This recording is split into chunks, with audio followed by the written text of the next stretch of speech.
Hey, I'm Nick Scott. I'm the owner of Adventure Trail Gear. This video is going to show you the 5-pound propane tank bag, mounting instructions, as well as the different variations for the mounting.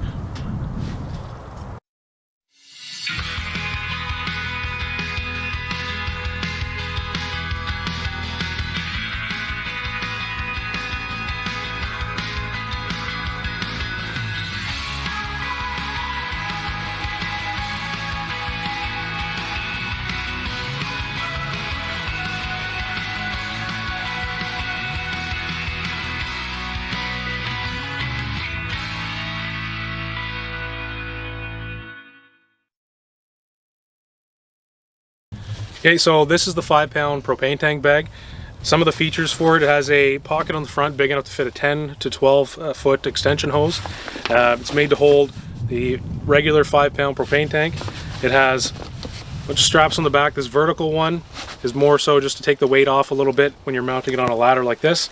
And then it's got 2 sets of horizontal wraparound straps that come all the way around the front to the back. So then you have 2 on each side that will go around some sort of vertical post. For me, it's a vertical post of the ladder. So I'm just going to put the propane tank in here, then put a hose in the pocket, and then we'll go through the mounting instructions.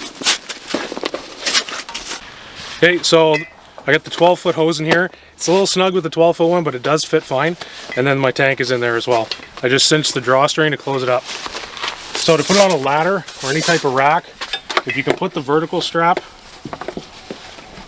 over some horizontal points, kind of just brace it with your shoulder as you get this strap fed through the metal spring buckle.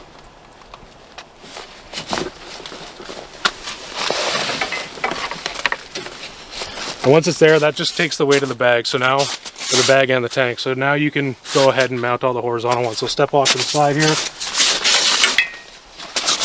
Okay, so you got these horizontal ones. You just want to adjust it so the metal buckle or this 3-bar slide aren't directly against whatever object that is, putting any extra stress on them. So I'm just going to make this one a little bit longer. This is just set up with the hardware in place as you'll get it.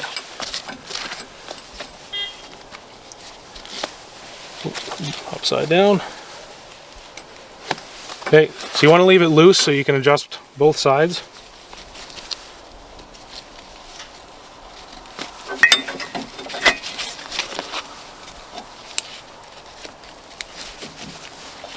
Okay, so that's loose, so get the other side.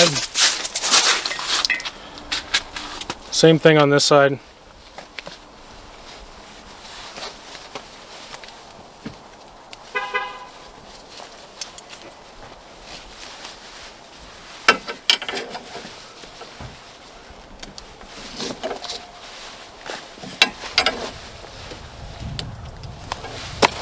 Okay, so now that you've got all 4 in place, you start tightening them down. You take a look back, see if it's centered how you want it.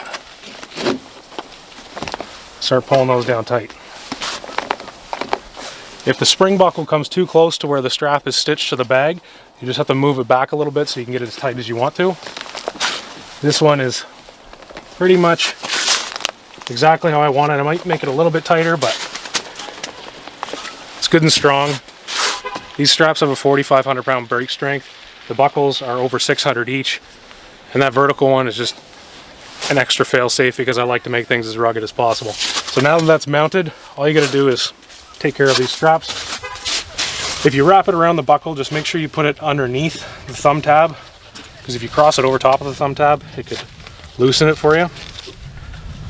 So I just put it in behind and then tuck it back up through some of the slots on the metal buckle there. Then you just keep it all nice and neat.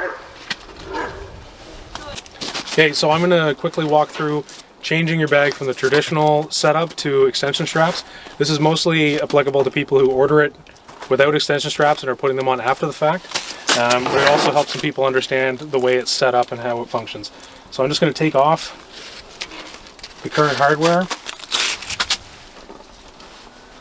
So basically just pull the straps out of the 3-bar slides and pull those metal spring buckles off. The vertical strap won't end up getting used if you're using this extension strap to go around a spare tire.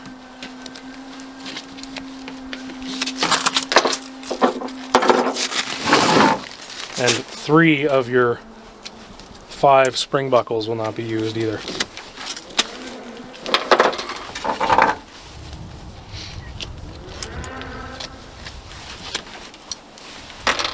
Okay, so all the straps are now free of all their hardware, so the extension straps are just 2 3-foot pieces of my heavy polyester webbing.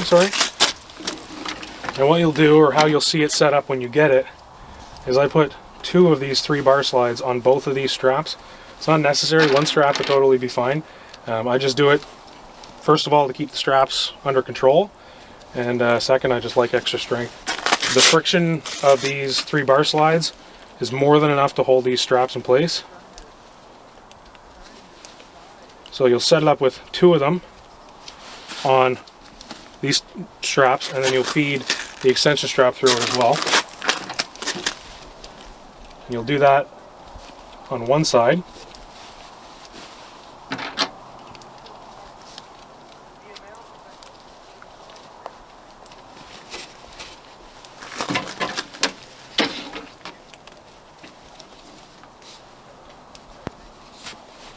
These heavy-duty 3-bar slides are easy to put 3 and even 4 layers of this webbing through, even though this webbing is extremely thick. But these are nice and strong as well. So you've got your extension straps, 2 of them on one side. And then on this side you'll use a single 3-bar slide, because the spring buckle has a little bit of friction added as well. So you'll put 1 spring buckle on the other side straps.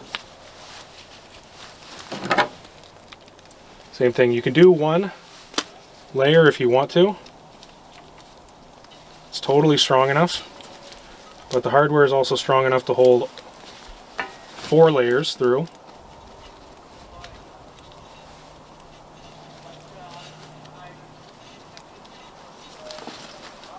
So that's one in place. You just do the next one.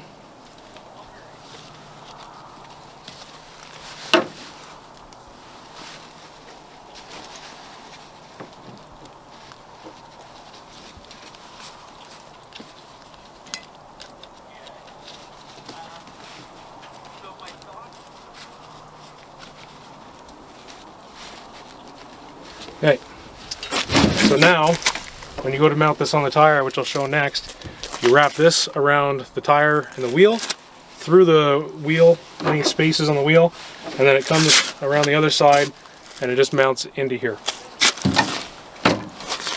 And that's how the extension straps are set up. This one, you can just tuck it away behind, you can tie it together. I don't like putting hardware on it because that's the surface that's going to be mounted against the treads of the tire if it's mounted that way, and I like it to be as low profile as possible, so most of the tank can be rested against the tire. So to mount it onto the tread surface of a spare tire, you've got the extension straps on. You just kind of put the bag between you and the tire. You find the pass-throughs of the wheel. My arms aren't long enough. Okay, so once you've got one, it becomes a lot easier. You put that through the spring buckle, and then you pass the other one through. If you've got long arms or a friend, it's even easier. Make sure the strap isn't twisted right on a sharp metal surface.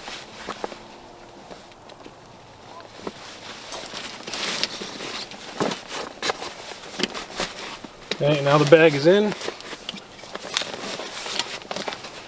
You can start tightening those down. If you need to kind of adjust it side to side, this will be sturdier than the spare tire carrier is. And then push it. It's nice and tight. That tire carrier is super loose,